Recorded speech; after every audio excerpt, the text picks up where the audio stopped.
Hey everyone, this is Kevin from thechesswebsite.com, and today we're in the final round 13 of the 2016 Tata Steel Tournament. Magnus Carlsen's been leading this tournament from the beginning, so I thought what better way than to end it with Magnus Carlsen. But we have a pretty interesting story on our hands. Magnus Carlsen is up a point on his opponent today.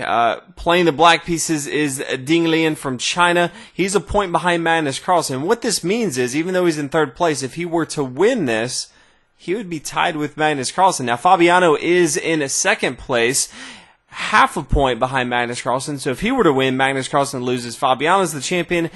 If Magnus Carlsen loses and Fabiano ties, we have a three-way tie. So a lot riding on this match. Now, Magnus Carlsen does just need a tie here to claim the victory, but he likes to play for the win in anything he's playing, so definitely going to be a pretty exciting match today. If you're not too familiar with his opponent, Liren from China, he's 23 years old. He got second in this tournament last year, only a half a point behind Magnus Carlsen, so extremely talented player. This 23-year-old has the highest rating, highest rank ever for a Chinese player in the world. He's currently ranked 12th in the world, but all in all, a fantastic Chinese grandmaster. So we'll go ahead and get into it. Pretty epic match today. Magnus Carlsen starting out with pawn e4. Gotta love Magnus Carlsen playing the aggressive openings so many times. Pawn e5, knight f3, knight c6, bishop here to b5, getting into the right Lopez. We do see the Morphy defense, pawn to a6. We've kind of seen that Berlin defense for a while, but Morphy defense has kind of been the way that Black's defended this in this tournament. Bishop back here to a4, and then knight f6, castle on the king side. So kind of going more for that open line where we see the knight come down here, capture on a4, and then pawn here to d4. Then pawn b5, and then bishop back here to b3. The main line continues with black, pawn to d5. Pawn takes here on e5, bishop to e6, just solidifying this pawn here on d5, and then knight to d2. And white has a few options here. Usually kind of the classical lines would be pawn here to c3, or even bishop here to e3, just develop moves. Both of those are fine. Karpov used to play this knight here to d2 back in the 78th. World Championships, played it to great success from here. Exactly what Magnus Carlsen played. We see knight here to c5, pawn here to c3. And in those 78 championships, kind of the popular move was pawn here to d4. Probably not as strong as what Dean played, which was bishop here to e7. This is kind of the more popular move nowadays. So this is the line that they took in the game. Now the bishop comes back here to c2, and then pawn to d4. So we see black putting a lot of pressure, starting to push forward in the center of the board. Now knight here to b3, and Magnus Carlsen has a few options. If he wanted to, he could take here, pawn takes here on d4, the knight could take, knight recaptures, queen takes, knight to f3. We could see an exchange with the queens on board, but the queen could continue to be aggressive if he wanted to. Queen here to b4, pawn a3, queen here to c4. This is going to be completely fine, but Magnus Carlsen decides to go ahead and play knight here to b3. And then we see continue push forward with pawn here to d3. And could also take, if he wanted to take here on c3, could take. We could see the knight capture, bishop capture, the pawn take. This is going to be fine as well. So many variations. They could go down, but both of these players not spending too much time. Really feels like they've prepared for this, and so they like these variations that they're going down. So after pawn here to d3, we do see the knight capture here on c5, and then the pawn take. So black has a double bishop pair, but not for too long. The knight's going to come here to e6, gobble that up, and then we see bishop here to e3. So white has completed his development. He's gotten all his pieces involved into the game, connected his rooks, and then all kind of black has to do is castle on the king side if he wants to. Doesn't have to. He could just continue to develop his king into the game. Once the queens come off the board, you really just kind of want your king to get involved into the center of the board. Really a powerful piece. So we may not even see that castle on the king side. First, we do see rook here to d5 attacking this pawn. So both sides have 7 pawns on the board. So it just kind of depends on what Magnus Carlsen wants to do. He could try to hold on to this pawn if he wants to, or he could just attack this pawn right here. He decides to go and attack the pawn. So rook here to c1. Now the knight's going to take. Knight recaptures here on e5. Rook to e5. Bishop here to e5. forcing the rook to move. Also attacking the pawn here on g7. Dean kind of has two options. He could try to hold on to this pawn. It's going to be futile, though. There's no way for him to really hold on to it. Rook here to e2. King here to f1. All of a sudden, rook here to d1, bishop here to e3. There's kind of stopping this pawn is going to fall. The rook's just going to come back here. So he kind of looks at it and decides, okay, that's not going to do too much. So I'm going to just swing my rook over here to g5, protecting this pawn. I know I'm going to give up this pawn here on c2. I don't want to give up any more material. So Magnus Carlsen now decides to go ahead and take rook here on c2, and then king to f7. So even compared to that earlier variation where Magnus Carlsen started to have a little bit more tempo, getting his king involved with king here to f1, this saves black just even that one little move, which is always nice. His king is more involved in the game than Magnus Carlsen with his king here on g1. Magnus responds with bishop here to e3, just attacking the rook. Rook swings here to e5, pawn to c4, trying to break up the queen side. Pawn b4, now rook over here to d1, controlling this long center file. We do see an exchange on board, and now king over here to f1, getting it involved into the game. And if you kind of look at it, it's going to be tough for any side to really have a strong end game right here. They both have equal amount of material, so the game is definitely equal on board. It's going to be, someone's going to have to make a mistake for this game to end in a win, which bodes well for Magnus Carlsen. But bishop down here to g5. What's really nice about Magnus Carlsen is he could just easily take right here. It's, he could take here on g5, just continue to force down the material to just the kings on board. He could get an easy draw, take home the victory money with the trophy. All in all, it'd be a great tournament for him. But he decides, hey, this is the last round. A lot of people come to these tournaments to see the world champion, and he wants to win every match, even if he's kind of already got it in the bag. So he doesn't take right away. Decides to go ahead and play bishop here to d4, continue to attack his opponent. Rook over here to a5, pawn here to b3. Kind of really the only way to stop this attack on a2. Solidifies his pawn chain and then opens up for his rook here on c2 to stop that attack. Bishop here to f6. Bishop down here to e3, still does not want to give up that bishop. Bishop here to g5, now pawn up here to f4, says, okay, let's start to just push forward, see if we can get some attack, see if we can put black in a tough position here. And so bishop back here to e7, pawn push forward here, g4. So Magnus Carlsen is on the attack on the king side. Pawn here to h5, pawn h3, and then pawn g6. Then we see the king get more involved. King here to e2. We do see an exchange on the board. Pawn here to e5, just trying to break up the center of the board. King here to f3. Pawn takes, bishop takes. Now bishop here to d6. Now we see the pawn come up here to c5. Kind of interesting. The bishop could take here if he wanted to. This just putting a lot of pressure on his opponent. Decides now to go ahead and take. Now this bishop's going to take here on c7, attacking the rook. Now rook here to b5, king here to e4, king here to e6. So both sides doing a good job of getting their kings involved into the action. Bishop over here to f4, rook here to a5, and then bishop here to d2.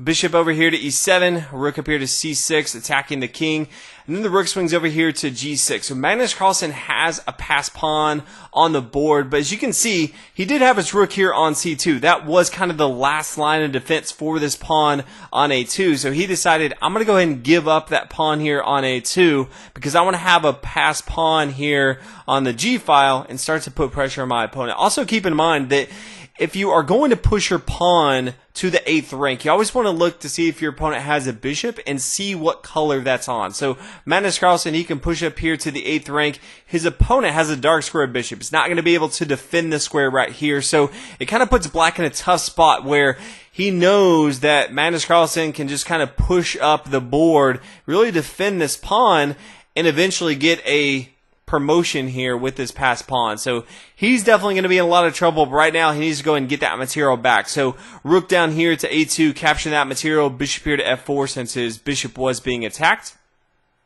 And then rook here to a3, attacking this pawn here on b3. We see Magnus Carlsen push forward with g5, says, I'm going to give up that pawn. I'm going to allow you to have two passed pawns over here because my passed pawn is a little further up the board. So after here, we see the rook take. Now the rook's going to swing over here to b6. And this is basically saying, okay, I'm not going to allow you to do anything too crazy. You can't get your rook too involved. I'm just going to take this pawn. So it kind of keeps this rook at bay here. It also attacks this pawn here on a6 for anything crazy. And black has a tough decision to make as well. He could play pawn here to a5, maybe start to push forward. He could just completely give up this pawn. So he's up a pawn in material right now and say, okay, this pawn over here is too dangerous. I'm going to get my rook involved into the game, but as soon as I move my rook, I'm going to lose this pawn. But that could be completely fine. Or the other option, which is exactly what he decided to do, is I'm going to give up my bishop because this pawn is so powerful. So he decides, okay, I'm going to go ahead and give up my bishop and then start to push forward with my pawns. Now, he knows that Magnus Carlsen can no longer promote to a queen. So this is the max that Magnus Carlsen is going to be fighting with the whole game. It's still going to be difficult for Magnus Carlsen to get a win with this material. He's going to have to, chip away, take these pawns, eventually still make this rook disappear because you can't actually checkmate your opponent unless they make a mistake with just a king and a rook versus a king, rook, and a bishop. But first, we're going to play rook over here to a6, pawn here to a4. So black decides, okay, I'm going to give up one of my pawns right here. My passed pawn is valuable to me, and so I'm going to go ahead and start to push forward with that. Rook here to a3. And Magnus Carlsen, this is another one of those times where he could have just decided that he could take here. After the pawn takes, bishop here to e3, even if we see, the pawn push forward, this is another one of those cases where we have a dark square bishop, the pawn's going to promote to a dark square. Magnus Carlsen can hold on to this square, and it's going to be a drawn game. Magnus Carlsen can't win with just a bishop, but he looks at this and said, you know what, you're offering me a draw in a sense by playing this. I didn't come here to get a draw. I came here to put pressure on my opponent, continue to push forward until the end of the game. So he plays rook here to f5, now pawn to b3. So, hey, black says, okay, if you're going to do that, I'm just going to push my pawn as much as possible. And now he's pushing towards a white square right here, which the dark square bishop's not going to be able to protect. So Magnus Carlsen needs to kind of protect the next best square, which is the square here on b2. Now black plays rook here to a2, just allowing himself some protection if he were to play pawn here to b2, and then bishop here to d4, pawn here to b2, and then the rook's going to swing over here to c5. King here to a b6, and we see a discovered attack. It doesn't really matter where the king moves. If we were to move here to, rook to d6, all of a sudden rook to b5, two attackers defending the square here on b1, also just putting two attackers on the square here on b2 as well. So, we see this king come here to b6, discovered attack, rook here to c3, forcing the king to move. Now the rook swings over here to b3 check. Now the king comes here to c4, rook up here to b8. So still protecting this pawn pushing forward here to b1. The rook can't really move because then the bishop is going to swing down here and just take the pawn. And this king can't really move anywhere. He has this entire kind of blocked off right here, has no moves, no legal moves from this position right here. So he's kind of stuck right now. All he'd really need is just a knight right here. It'd be really nice to go ahead and checkmate, really weird checkmate, but can't move his king right here, so instead decides, okay, I have nothing else going for me. I can't really move my pawn. I can't move my rook because then the pawn leaves. So he decides, okay, I'm just going to give up this pawn right here, and then it's just defense mode for kind of a long time. We are in move 58 right now. It's just kind of he knows that he can't win the game. He knows Magnus Carlsen's the only one that can essentially win the game. So his goal right now is just to tie the game. And this really comes down to Magnus Carlsen really likes to grind down his opponents. He's the best in-game player in the world. He probably has the best endurance, probably one of the more athletic players out there. And so he's fine playing hour-long matches and grinding them down. So I feel like Magnus Carlsen thrives on this type of environment. We see bishop here to e3, rook here to c2. Now the rook swings up. And you see kind of just lots of movement. What black wants to make sure he does is he doesn't have any crazy thing where his king gets too far away from his rook, so there's some check, and then his king has to move and his rook falls. He doesn't want to do any of that. He wants to make sure that he keeps not both his king and his rook on dark squares, because dark square bishop, you could all of a sudden get some sort of fork or some sort of pinning the king down to the rook, capturing the rook. All Magnus Carlsen really needs is this rook here of his own. So if he can exchange off his bishop for the rook, that's going to be fine. So Black doesn't have to worry about too much in the game, but those are some of the high-level things that he's going to be thinking about for the rest of the game. So king here to d5, king d3, rook over here to h7. And then both sides just kind of moving around. You can see Black hanging out on these light squares, which is always nice. So he kind of moves, just protecting his king all over. So many different moves. We're already on move 74. Magnus Carlsen.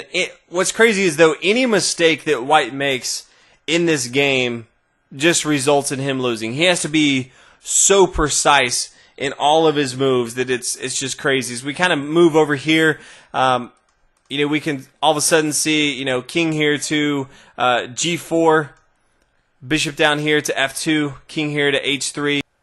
Even if we look at this position right here, we did see, Ding, he plays after bishop to f2, king here to h3, but he could easily make a mistake here. After bishop here to f2, we could see rook here to h2. Maybe wants to start to try to get creative, get aggressive, but then all of a sudden, rook here to g8, forcing the king to move. The king can't come to any of these squares because the king can't stay on the g file. Can't come here to h4. That's going to be bad. So let's say he comes here to h5. If he comes here to h3, this is also going to be bad. You can just get the king more involved into the game. You could say, king here to f4. Then the rook's going to move, and then a rook here to h8. That's going to be checkmate. That's going to be extremely bad. But, king here to h5, and all of a sudden a rook here to h8.